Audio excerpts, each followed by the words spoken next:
Salam dari HKBP Kernolong, HKBP tertua di Pulau Jawa. Sebelum kita memasuki peraduan malam, sejenak kita mendengarkan firman Tuhan. Marilah kita berdoa. Bapa yang bertata dalam kerajaan sorga mulia, terima kasih Tuhan, karena Engkau begitu baik yang menyertai kehidupan kami dari pagi hari hingga pada malam hari ini. Engkau telah menibakan kami di tempat kami masing-masing. Namun sebelum kami beristirahat ya Tuhan, kami mau mendengarkan firman-Mu. Ampuni dosa kami, biarlah Roh Kudus-Mu menuntun kami untuk mengerti apa yang Tuhan inginkan dalam kehidupan kami. Hanya di dalam nama anak-Mu Yesus Kristus kami berdoa dan mengucap syukur. Amin.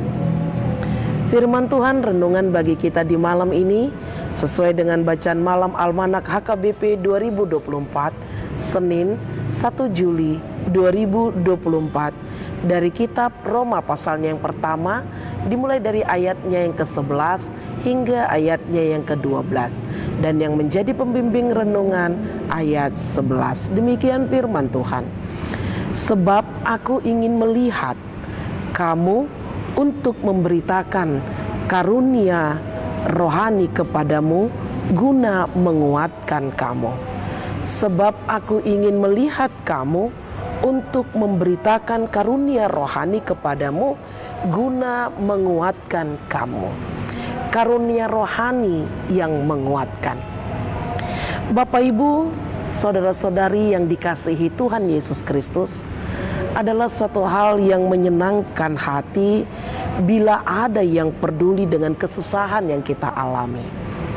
Apakah kita terlibat dalam pelayanan di tengah-tengah kesusahan yang kita alami? Apakah kita terlibat di dalam pelayanan di tengah-tengah kehidupan kita? Tentu menyenangkan sekali jikalau kita melayani orang dengan mereka yang telah kita kenal. Kebanyakan orang lebih suka melayani orang-orang yang sudah dikenal. Setidaknya itu memudahkan untuk menyesuaikan diri. Namun bagaimana jikalau kita belum mengenal? Inilah yang terjadi ke tengah-tengah pelayanan Rasul Paulus. Paulus bukanlah orang pendiri jemaat di Roma, tetapi dia memiliki kerinduan untuk datang ke jemaat Roma yang belum dia kenal. Tidak heran apabila jemaat Roma tidak mengenalnya, dan Paulus pun menyadari akan hal ini. Di awal suratnya, ia memperkenalkan diri terlebih dahulu. Hal penting yang perlu diketahui oleh jemaat Roma adalah otoritasnya dalam menulis surat ke jemaat Roma. Dengan gamblang, Paulus menyebut identitas dirinya sebagai hamba dan rasul Kristus. Dengan identitas yang dimilikinya, yang bukan karena keinginannya sendiri, tetapi karena dia dipanggil dan dikuduskan oleh Allah untuk menjadi pekabar Injil Kristus sebagai rasul, Paulus memiliki tugas dan panggilan untuk mewartakan kebenaran akan Kristus. Untuk menyatakan anak Allah yang berkuasa, yang tersalib, dan yang bangkit dari antara orang mati.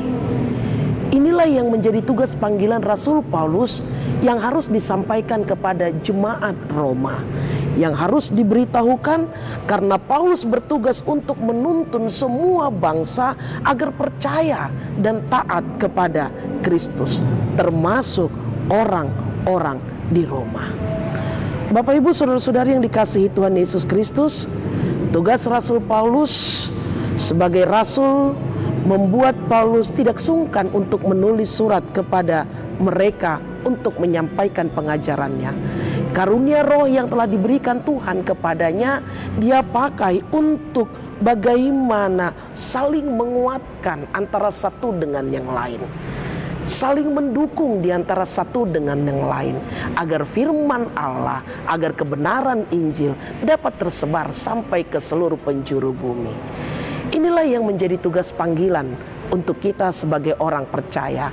Tuhan telah mengaruniakan karunia roh di dalam kehidupan kita. Dengan demikian, kita memiliki tugas dan panggilan untuk saling mendukung, saling memotivasi, saling memberi semangat di antara satu dengan yang lain, agar bagaimana Kristus dapat dikenal dan dimuliakan bagi banyak orang. Bukan saling menjatuhkan, bukan mencari celah untuk kekurangan orang lain, tetapi kita sebagai orang percaya yang telah diberi karunia Roh oleh Allah, diberi tugas dan tanggung jawab, marilah kita untuk saling mendukung satu dengan yang lain, peduli terlebih lagi di dalam keluarga kita, lingkungan kita, tempat kita berada, dan terlebih di hadapan Tuhan.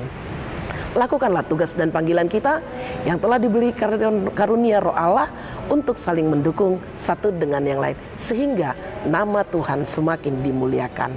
Amin. Kita berdoa. Terima kasih ya Bapa, Engkau mengingatkan kami sebagai orang percaya yang telah diberi karunia Roh daripadamu, untuk kami bisa saling mendukung, saling menguatkan di dalam keluarga, lingkungan, pekerjaan, terlebih lagi dalam pelayanan kami, sehingga apapun yang kami perbuat, nama Tuhanlah yang dipermuliakan. Ajari kami Tuhan, untuk kami bisa hidup dalam kesatuan yang saling mendukung untuk kemuliaan nama-Mu. Ampuni dosa kami. Pada malam ini kami ingin merebahkan tubuh kami dalam peristirahatan kami. Berkati kami ya Bapa, dan bangunkan kami esok pagi untuk melakukan tugas kami di tengah-tengah dunia ini.